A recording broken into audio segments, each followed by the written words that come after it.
总是吃东西都不会胖，从不肯拒绝美食诱惑它，但是我却不停努力减肥，而心情抑郁无法自拔，害怕你当然会把我消化，这让我无与伦比的尴尬。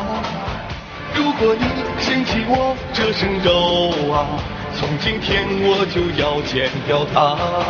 早晨起来，公园里迎着太阳就出发，越奔跑越努力，汗流浃背哗哗哗。到底要坚多久？应该继续坚持吗？还是放弃继续跑吧？找一个减肥更好的办法，让脂肪。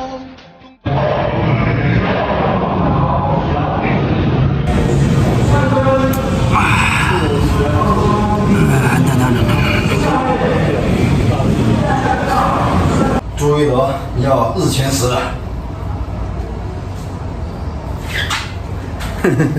夏日炎炎，有我超年，都要早中晚都饱。我是老胡。前段时间我在网上买了2款牛排哦，这款菲力牛排，你给这个给我干嘛？我现在不炒菜。这款写着菲力牛排啊，79元20片，还送平底锅。这款原切肉眼牛排99元10片啊，没有送任何东西。在试吃之前啊，我跟大家聊一聊我大学去台湾省读书的时候啊，会跟这个牛肉有关。可能很多朋友会说，你怎么老是提台湾省啊？你是不是觉得去了一趟台湾，感觉就有优越感了？并没有，这个学校安排的，不去的话是毕不了业的。全班没有几个人想去的，因为学费太贵了。整个大学啊，我就觉得在台湾那一年印象比较深刻啊，因为的话接触了很多新鲜的事物啊。学的话倒没学到什么东西，就是比较好玩。跟你们讲一下，我去台湾省的话有上了哪些课程啊？高尔夫我以前也没玩过的，就是说老师带我们去外面的高尔夫球场嘛，然后我们自己花钱去买球在那边打，就是有点带我们去消费的感觉。修理自行车课程，这个感觉的话还稍微有点实用啊。记得有一次那个自行车老师带我们去外面的自行车专卖店啊，给我们推销，想让我们买那边自行车，太贵了啊，所以最便宜的话8、9千、1万人民币的哦。然后那个进店的话，那个服务员很热情，给我们准备了很多饮料啊、水果啊、小零食啊。最后我们把零食、饮料、水果全部吃光了，自行车一辆没买，那个老师都生气了。温泉 SPA 啊，你没听错，就是泡温泉，就是教我们怎么泡温泉，泡的最舒服。然后还有用那种就是冲击力比较强的水柱嘛，然后击打我们身上的各个肌肉，然后从而得到放松嘛。比较离谱的是，他拿那个水柱去打脑袋，那水柱冲击力蛮大的，我就真怕脑袋会进水。我最喜欢的课程呢，就是那个瑜伽课了。为什么呢？因为上瑜伽课的话，就到瑜伽房，一人拿个瑜伽垫，然后躺在垫子上，把灯关了，老师会放一首鸟语花香非常抒情的音乐，让我们闭上眼睛，静下心来感受大自然。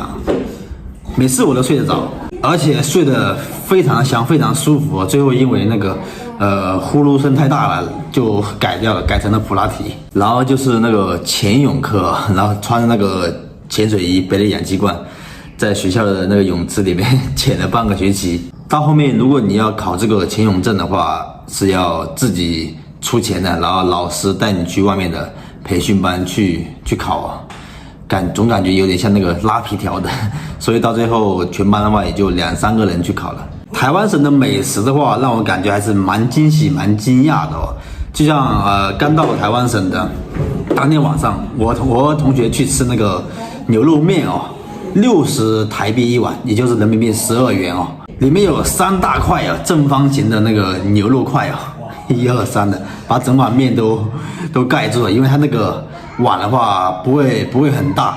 因为我在来台湾省的前一天的话，跟朋友在莆田那边的一家兰州拉面馆吃了一碗拉面嘛，然后那个有3片牛肉，跟眼皮一样薄，所以看到台湾省的那个牛肉面，我就感觉非常的惊讶。难道肉这么便宜吗？更让我感到诧异的是，有一次我去吃麻辣烫哦，我看那个价目表哦，就是牛肉是20台啊，就是4块钱，空心菜要35台，就是7块钱。然后我就问老板，为什么青菜比牛肉要贵这么多啊？靠北啊！我跟你讲啊，台湾哪有种什么青菜啊，遍地都是凤梨啦。你要是喜欢吃牛肉我可以帮你多加一点。你要是加青菜的话，那莫可能啊。难怪前几天看见那个田里面那么多的菠萝还有西瓜都烂掉了，然后我顺手拿了几个走。小伙子你超勇的被人抓到会死翘翘啦，被人家打。小帅哥你慢慢吃不够我再帮你加，不收钱。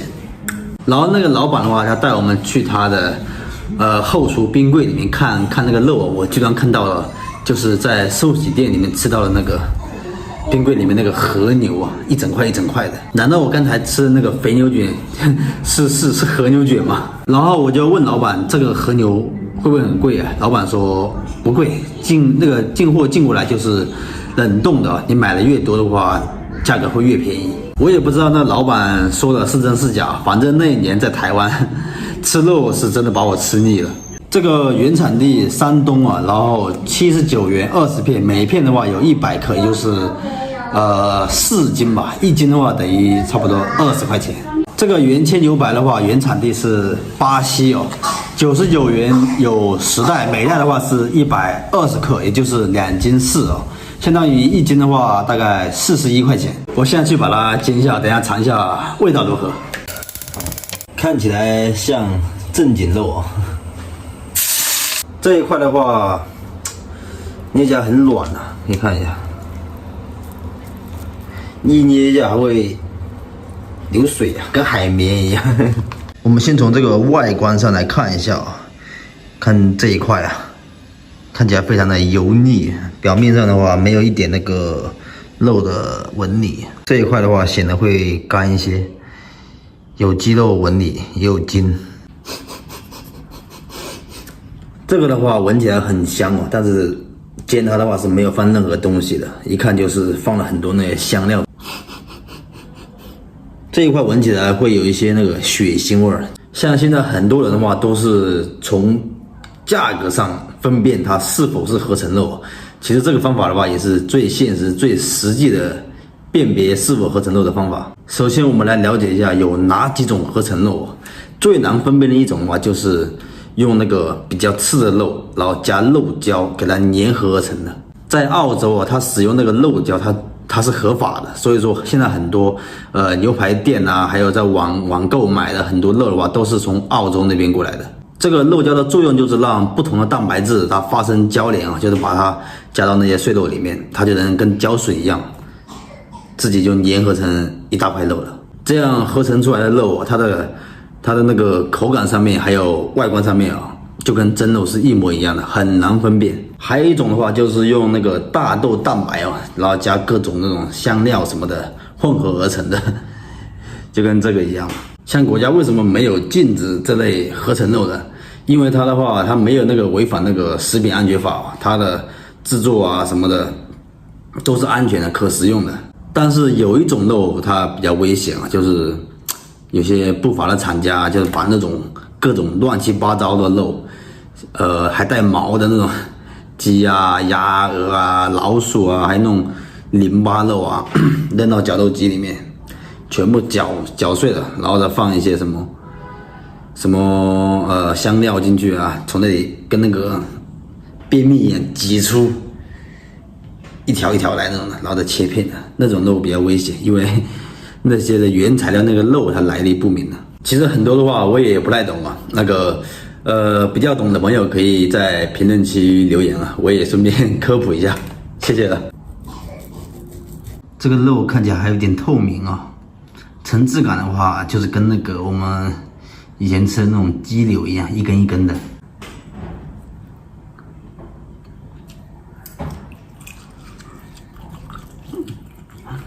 非常的脆。现在吃什么？吃那个笋比较嫩的那种笋，压根就不需要沾任何蘸料，味道已经非常重了。像我们那种70、80块50、60块的自助餐里面的牛排都是这种。可能前面的话吃个1、2口感觉还可以像我吃到第3口的话，就感觉有点苦了，味道太重了，而且很油很腻。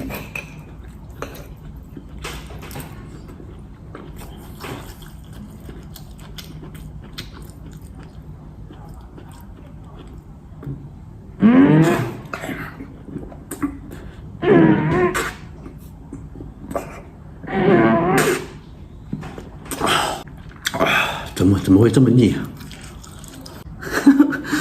我去，真难吃啊！我刚才是扣紧了嘴唇，没让它喷出来。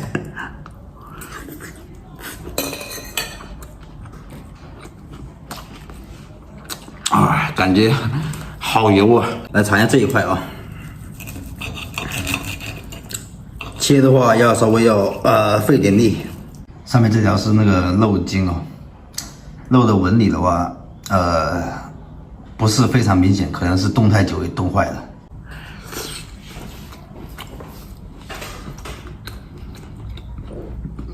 吃这个就有肉味儿，哎，这个口感味道的话，就跟我之前去的那家那个牛排无限续的那个牛排差不多。这种的话，70%、80%就是用那个肉胶给它捏成的啊。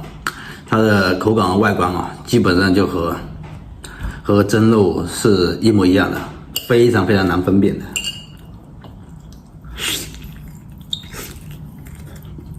这个刀叉和黑胡椒酱啊，也是买牛排送的。好了，不吃的朋友们，被这个牛排整的是一点胃口都没有了。好的，朋友们，像我的话也不太会拍这个测评开箱视频啊，大家见谅一下。喜欢老胡的记得点赞、评论、加关注，一键3连。我们下期见哦，拜拜。